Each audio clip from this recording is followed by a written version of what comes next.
अभी हम भी जब से देखते आ रहे हैं कि हर चुनाव में सबसे बड़ा मुद्दा रहता है कि मैं ओवरब्रिज बनवा दूंगा। यहाँ की जनता भी विश्वास कर लेती है, ओवरब्रिज के नाम पर उसे जिता देती है। लेकिन होता क्या है, फिर वही बात, और फिर अगले आने वाले चुनाव में उसी ओवरब्रिज के बारे में बात की जाती है। आपको लगता है कि अभी वर्तमान में देख लीजिए, ओवरब्रिज जब बनने वाला था, सरकार पलट गई और हमारे सोना का चम्मच लेके जन्म लेने वाले तेजस्वी यादव जी खुद पथ निर्माण मंत्री बन गए। अब कौन उसके विरुद्ध में जाएगा? वर्तमान सांसद जी का वो उनके विरुद्ध में जाना नहीं चाहते हैं। अच्छा। नहीं तो उनसे पैसा लेकर के ओवरब्रिज निर्माण को रोका जा रहा है। सभी जी बिल्कुल, तेजस्वी यादव तक पैसा पहुंचा है। तेजस्वी यादव जी बिल्कुल, और उनके विरुद्ध में यहाँ का जो जनप्रतिनिधि है उनको आवाज़ उठाने की हिम्मत नहीं है। वो साफ साफ है, यहाँ के जो स्थानीय जनप्रतिनिधि हैं वो कभी भी ओवरब्रिज के पक्ष में नहीं है। देश में जब जब लोकसभा का चुनाव सामने आता है, ठीक उससे पहले इलाके में कितना विकास हुआ है, जनप्रतिनिधि ने कितना काम किया है, वो चर्चाएं खूब होने लगती है। आज हम एक ऐसी मुद्दे पे बात करेंगे, एक ऐसा मुद्दा सहरसा का, एक ऐसा मुद्दा जो लोकसभा के संसदीय क्षेत्र में आता है। वो मुद्दा हमेशा सुर्खियों में रहता है और वो मुद्दा हमेशा चुनाव के मैनिफेस्टो में भी, जनप्रतिनिधियों के मैनिफेस्टो में भी रहता है। लेकिन उस मुद्दे पर कितना ध्यान दिया गया, कितना काम हुआ, उसको लेकर आज हम चर्चा करेंगे और जानेंगे सहरसा के एक ओवरब्रिज की मुद्दा जो काफ़ी अहम मुद्दा है। लोग वर्षों से ओवरब्रिज की मांग करते आ रहे हैं, लेकिन ओवरब्रिज का मुद्दा आपको पता होगा कि न्यायालय में अब पहुंच चुका है। इसी सब मुद्दे पर बातचीत के लिए हमारे साथ सोहन झा है। ओवरब्रिज को लेकर लगातार संघर्षशील है और हमेशा संघर्ष करते आ रहे हैं। ओवरब्रिज का मुद्दा एक बड़ी मुद्दा बन गई है, सहरसा के लोग वर्षों से मांग कर रहे हैं, आप भी लगातार संघर्ष कर रहे हैं। अब तो मामला अटक चुका है, क्या लगता है ओवरब्रिज बनेगा? देखिए, हम तो लगातार वर्षों से प्रयासरत हैं और ये लाखों सहरसा के आम आवाम की ज़रूरत है, इसलिए आगे भी हम प्रयासरत रहेंगे। हम हमेशा चाहेंगे कि ओवरब्रिज बने और इसके लिए जिस तरह हम सड़क पर आंदोलित रहे हैं, आगे भी आंदोलित रहेंगे। लेकिन जनप्रतिनिधि ये कह रहे हैं कि देखिए, अब जो मामला है वो न्यायालय में चला गया है और जो रेलवे है वो ज़मीन नहीं दे रही है। देखिए, रेलवे को जितना ज़मीन देनी है वो देने के लिए तैयार है। सरकार द्वारा इससे पूर्व जब एनडीए गठबंधन की सरकार थी तो रेल ओवरब्रिज को स्वीकृति दे दी गई थी, राशि आवंटित कर दी गई थी और ओवरब्रिज बनने ही वाला था। सरकार पलट गई। वर्तमान में जिस तरह आप कह रहे हैं कि वर्तमान हमारे जो सांसद साहब हैं, जो यहाँ के प्रतिनिधि हैं, वो दिलचस्पी नहीं जता रहे हैं और वो ये भी बता रहे हैं कि ये हाईकोर्ट में मामला चला गया है, कोर्ट का मामला है, इसमें हम लोग कुछ नहीं कर सकते हैं। तो ऐसी बात नहीं है। देखिए, एक जनप्रतिनिधि का काम होता है कि जनता के हित में अपनी बात को राज्यसभा में, सदन में रखें। लेकिन यहाँ के जितने भी जनप्रतिनिधि हैं, आज तक सहरसा की समस्याओं को लेकर किसी ने भी, खासकर जाम की समस्याओं को लेकर सदन में या विधानसभा में रखने की बात नहीं की है, जबकि यहीं के जनप्रतिनिधियों द्वारा ओवरब्रिज के विपक्ष में बात रखने का काम किया गया है। तो राजनीति के शिकार हो रहे हैं। बिल्कुल, इसे साफ राजनीति के शिकार हो रहे हैं। साफ दिखाई दे रहा है कि यहाँ की जनता जो है वो कहीं ना कहीं राजनीति का शिकार हो रहा है, क्योंकि ओवरब्रिज कोई छोटा मोटा मामला नहीं है। आज कितने लोग ओवरब्रिज के विरोध में हैं? जो ओवरब्रिज निर्माण क्षेत्र में 5-10 ऐसे हमारे व्यवसायी भाई हैं जो ओवरब्रिज के विरुद्ध में हैं। क्यों? कहीं ना कहीं अगर आप गौर से देखिएगा तो जो विरुद्ध में है उनका भी ज़मीन उनका नहीं है, रेलवे का ज़मीन है। वो अपना निजी संपत्ति नहीं बचा रहा है।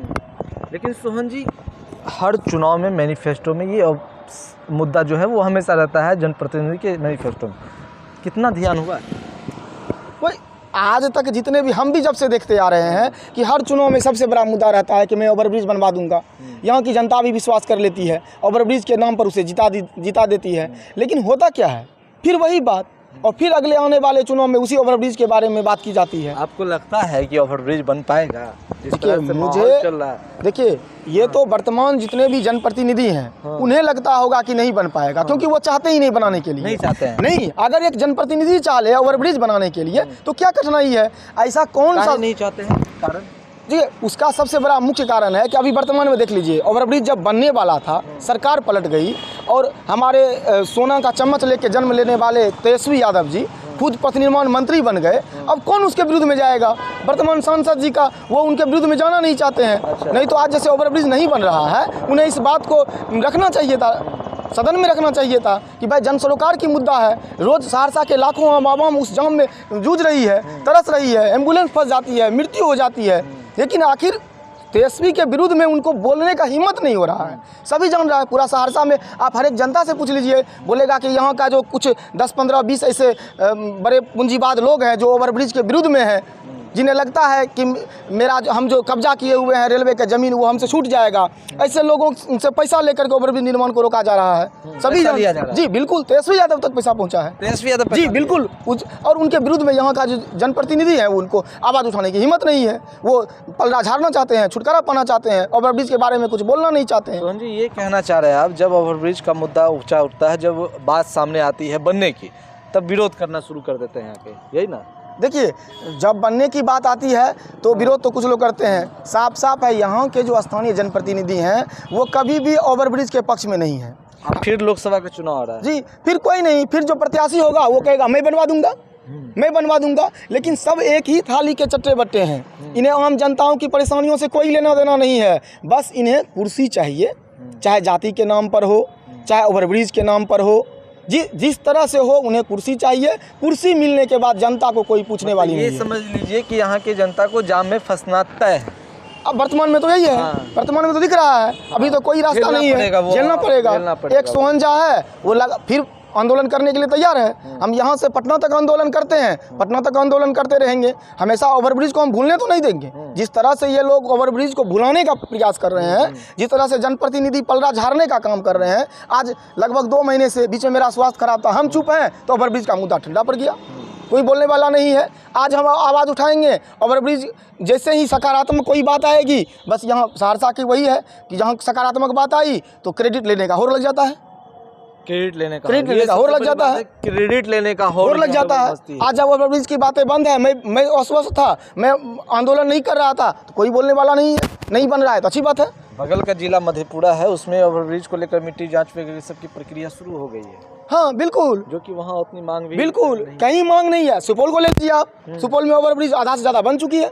आप खगड़िया को ले लीजिए, तब का ओवरब्रिज बना, मधेपुरा में ओवरब्रिज बनने को तैयार है। लेकिन सहरसा क्या देख लीजिए, यहाँ 50 वर्ष से ओवरब्रिज की बात की जाती है। जहाँ हर चुनाव में सबसे बड़ा मुद्दा ओवरब्रिज रहता है, उस जिला का ये हाल है, जहाँ लाखों आम जनता रोज जाम से जूझ रही है, लेकिन ओवरब्रिज नहीं बनाया जा रहा है। मैं साफ साफ कह देना चाहता हूं कि वर्तमान उप मुख्यमंत्री तेजस्वी यादव जी बिक गए हैं। उन्हें यह भी याद नहीं है कि उनके पिता श्री लालू प्रसाद यादव जी यहाँ के लाखों आम जनता को ओवरब्रिज का सपना दिखाए थे। उन्होंने खुद शिलान्यास किया था, जबकि एक पुत्र का काम होता है कि अपने पिता के किए हुए वादों को निभाना। चलिए, सोहन झा थे और लगातार ओवरब्रिज को लेकर संघर्ष करते आ रहे हैं। सहरसा की मुद्दा की अगर हम बात करें, सबसे अहम मुद्दा ओवरब्रिज का होता है। हर एक लोगों की ज़ुबान पर ये होती है कि सहरसा में ओवरब्रिज बनना चाहिए। ओवरब्रिज नहीं होने के कारण प्रतिदिन जाम की समस्या लगती है। जाम भी ऐसा वैसा जाम नहीं, भीषण जाम की समस्या लगती है और उस जाम में लोग घंटों फंसे रहते हैं और त्रस्त रहते हैं। हर चुनावी माहौल में ये मुद्दा फिर से उठने लगता है। जनप्रतिनिधि वादे करने लगते हैं कि जब हम आएंगे तो इस मुद्दे को पूरा करेंगे, इसका काम पूरा करेंगे, लेकिन जीत जाने के बाद जो है कितना काम होता है वो लोगों के नज़र में है। एक बार फिर लोकसभा का चुनाव जो है वो नज़दीक, 2024 में लोकसभा का चुनाव होना है।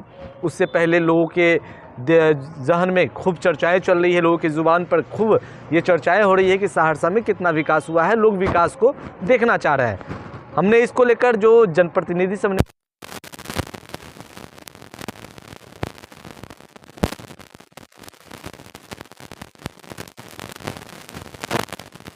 जो मामला है वो न्यायालय में चला गया है। रेलवे अपनी ज़मीन जो है वो नहीं दे पा रही है। जब सामने आता है तो क्रेडिट लेने की भी होड़ मच जाती है। तो बहरहाल ये समस्या सहरसा की है जो वर्षों से बनी हुई है, और ओवरब्रिज की समस्या है जो लगातार वर्षों से बरकरार है। अब देखने वाली बात ये होती है कि सहरसा की मांग आखिर कब तक पूरी होती है और कब जनता की समस्या को दूर किया जाता है। बहरहाल अगर आपने हमारे यूट्यूब चैनल को सब्सक्राइब नहीं किया तो जल्द सब्सक्राइब कर लें। फेसबुक के माध्यम से देख रहे हैं, फेसबुक को लाइक करें, शेयर करें। धन्यवाद।